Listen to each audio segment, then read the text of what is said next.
What's good guys, Zennosh here, and today in this video of Exos Heroes, let's talk about the Fatecore Bernadette, who is the next upcoming Fatecore hero unit in the Exos Heroes Fatecore Chance Increase Rate Up banner. Yes, you heard me right. Her name is Melting Ice Bernadette, and you know why she is called the Melting Ice Bernadette, right? I'm like, the way the melting ice just slipped down through her, stuff like that actually made her quite a hottie. All right, so anyways, there's a lore. I hope the Attack the Legend is actually going to get through this one with a really good voice over there.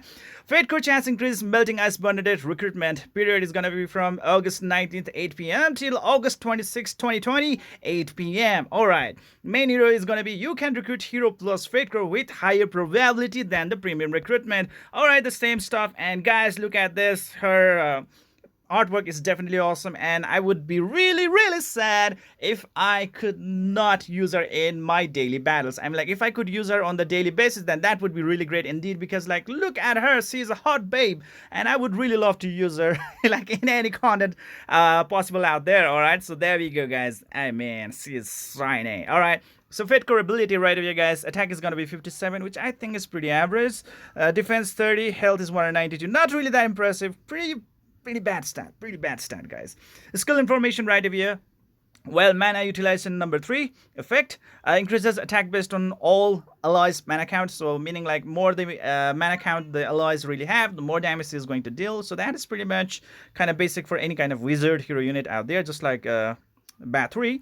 Gains mana 1 mana if alloy's mana count is at 10 or more on turn. That's one way to gain mana, and the next way to gain mana is that if enemy's mana count is at 10 or more on turn. So there we go guys. If both conditions are fulfilled, she is going to get a lot of mana. Okay, Dragon Knight Blessing right over there guys increases the damage dealt to dragons with the dragon skill of order activated by 250%. 250% more damage in the Holy Dragon Grounds. That's going to be really cool indeed. I mean, like, if you can use her, do use her in the Holy Dragon Grounds to have some really good damage against that dragon and to get some really good points stacked up against that dragon, so that you can get more relic of the dragon dynasty, right? Overtime effect decreases the enhanced dragon fang effect used by the frost element dragon of order by 20%. All right, so that only applies in the frost element dragon.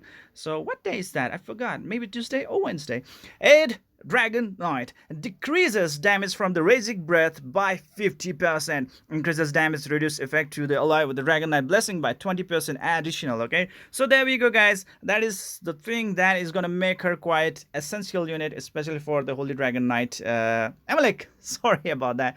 The Holy Dragon Grants. All right, now the another thing is right over here that is recently added to our Fatecore. That is going to be the flap. Okay, if the caster has a removable buff, recovery, positive effects applied, each valid attacks imbues modifications for 3 turns. So she is going to modify the opponents maybe into the duckling or maybe into a pufferfish or whatever that is. Okay, during that turn, the opponents are pretty much incapacitated. They will not be able to do anything at all.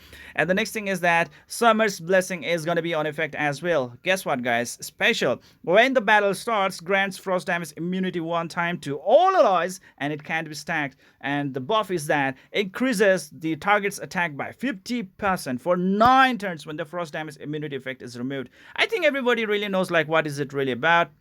Whenever the frost element hero units like, let's say, Bernadette herself, Bat 3, Fatecore Anastasia, lay any kind of like damage against you guys, for 1 turn that damage will be neglected. However, like how powerful the damage is, it's just going to get neglected. And guess what guys, when the frost damage immunity is removed from the allies, in that case the allies will be able to receive that 50% attack boost for a freaking 9 turns, which is definitely damn amazing guys. It will just improve the damage output that you are going to deal against the opponents. All right, so that is basically amazing stuff right over there.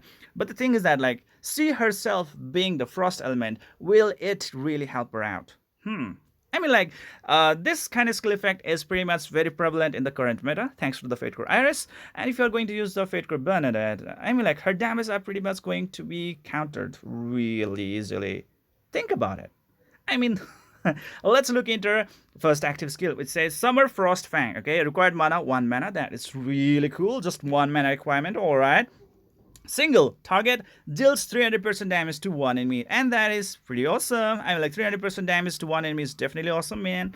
And then after that one, if the mana count on the allied team is really high, I mean, like this first active skill can really deal some freaking awesome damage to the opponents. Okay, I mean, like just think about it. It can actually really deal amazing amount of damage, guys. Okay, and there we go, guys. The next active skill is going to be the active skill number 2, Summer's Genius Frost Witch. Okay, and it will deal an AoE damage that deals 178% damage to all enemies. Okay, it's going to require 3 mana and it's a burst effect, meaning like if she has 10 mana, she's going to deal some amazing damage against the opponents, but it's a little bit inferior compared to the Fatecore Battery. All right, because like in Fatecore Battery, she's going to require 5 mana to do the burst damage, and that's going to deal up to 357% damage to all enemies, and that's pretty awesome. But this one right over here, guys, obviously the advantage is that you will be able to spam the skill right off the bat very easily as soon as possible,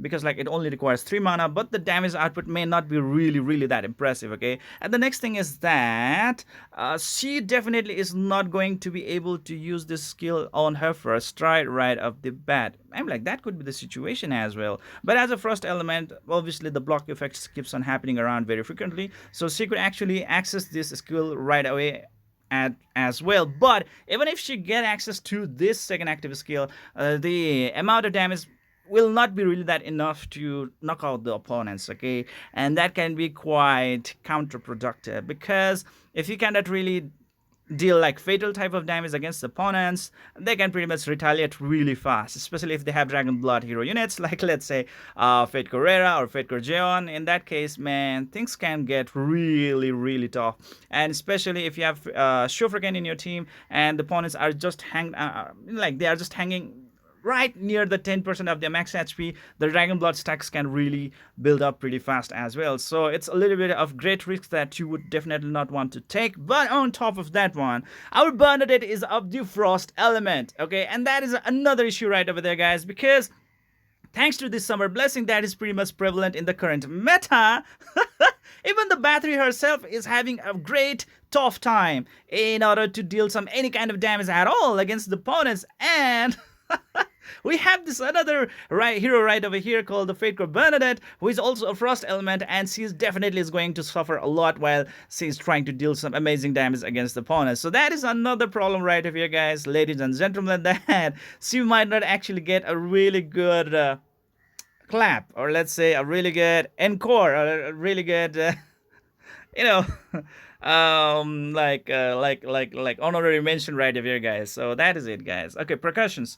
Melting Ice Bernadette is black rated Fatecore, and Melting Ice Bernadette is 0.7% chance in the Fatecore chance increase, and she can be pitted at the 19 core mileages. Okay, now the question is, are you really supposed to summon her or not? And I would say like, nah, she's just a really easy skip. I mean, like, let me know any kind of point out there, any kind of optimistic or let's say a positive point about her. Like, why should I really invest on the Fatecore Bernadette? Okay, I would be really happy to hear that one out, because like for right now in the current situation, she's definitely not a hero unit that I would really love to invest my 13,300 cess. Okay, if I really do have to pity her, which might be actually the case in most of the time, right? So that is another problem right there, guys. All right. And this is gonna be her fated weapon, Bernadette Glowing Candy Bar, her exclusive weapon, guys. It's gonna provide her attack of 161 points to 195 points, blah blah blah, and so many other things right over there. Provides the Bernadette with 30 attack power, I guess, and then after that one, combat power will be improved by 3,000 points. I really don't think it's really that a lot, okay? And it also has a 0.7% chance of drop rate and 19 mileage is right over there, which I think is totally a bullshit. You are never supposed to spend your cess onto this shit right over here unless you are a whale. That's a different case of scenario. That's a different reality, okay? But as a free-to-play player, or even maybe a dolphin or shark, definitely not go for this shit, okay? Because the main says that you would definitely want to invest is definitely going to be on the heroes. And yes, after Fatecore Bernadette, Fatecore Valentina is going to be the next one. And she is the one that we all had been waiting for a very long period of time. And in the summary, guys, Again, I would say she's totally an easy skip for me. She's definitely not a unit that you would really love to have around. Okay, I'm like, she's hot, she is a babe, she is a waifu indeed. I mean, like, she's definitely awesome, but I mean, like, the skill sets that she has is totally counterable and it's not going to really help you out much in the PvP contents, and even in the PvE contents. I would say, like, like, first guardian hero units have really, taken over the PvE contents. And there are so many other hero units that you would definitely love to have around when it comes to PvE contents, like, let's say, Fatecore Ability, Garf, Fatecore Battery, because the contents in the, like, PvE contents in the Exos heroes have just gone quite very, very hard indeed. And, like, you would just want to have the top-notch hero units, or else it will be really hard to compete in the PvP content as well as in the PvE content. So there we go, guys. Easy scoop for me. If you have any different ideas or opinions, please let me know in the comment section below. And that's it. That is it for today, guys. I hope you enjoyed this video. Please don't forget to hit the like and subscribe button to keep on enjoying the contents of my channel. See you guys in the next video.